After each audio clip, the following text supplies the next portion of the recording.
Assalamualaikum warahmatullahi wabarakatuh. Kembali lagi teman-teman bersama saya Irwansyah dengan nomor NPM 2021020220 dari kelas B yang pastinya untuk memenuhi tugas dari Bapak Hervin Yongki Pradikta selaku dosen pengampu mata kuliah Filsafat Hukum Islam. Nah, adanya saya di pertemuan ke-12 kali ini akan mempresentasikan dengan tema bangunan hukum Islam yang ada di Indonesia.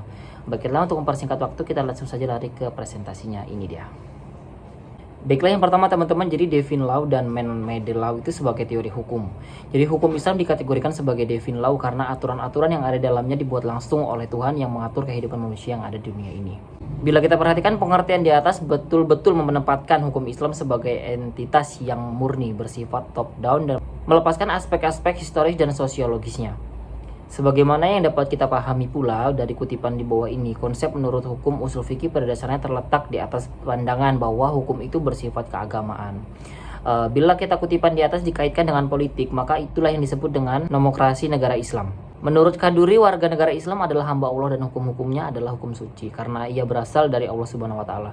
Tidak diterapkan oleh manusia secara langsung melainkan melalui Allah.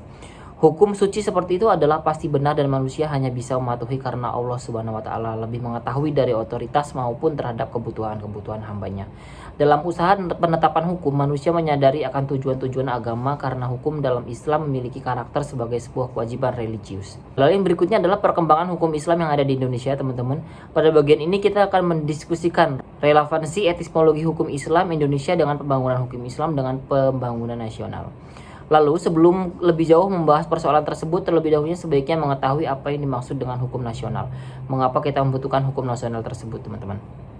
Jadi pembangunan hukum Islam itu dalam rangka membangun sistem hukum nasional, pemerintah menerapkan kebijaksanaan untuk memanfaatkan 3 sistem yang eksis atau living law di Indonesia, yaitu hukum adat, Islam Barat Belanda sebagai bahan bakunya. Ketiga sistem hukum sangat berkontribusi dalam pembangunan hukum nasional.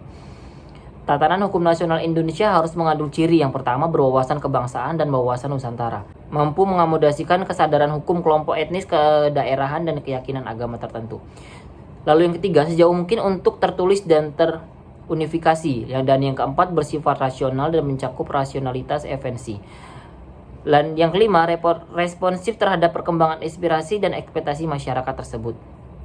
Teman-teman, lalu yang kemudian adalah pembahasan mengenai perkembangan hukum Islam yang ada di Indonesia ini, sarana dan prasarananya.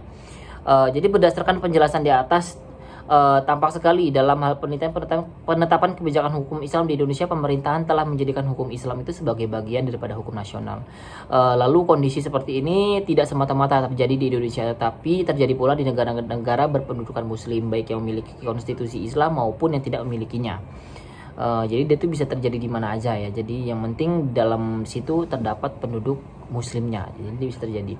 Sebagai sebuah sistem hukum, lalu bagian dari sebuah sistem hukum, ia mempunyai teks tertulis dalam bidang-bidangnya yang dicakupinya, memiliki lembaga peradilan sesuai tingkatan-tingkatan yang diperlukan, dan mempunyai alat penegak hukum untuk menjalankannya.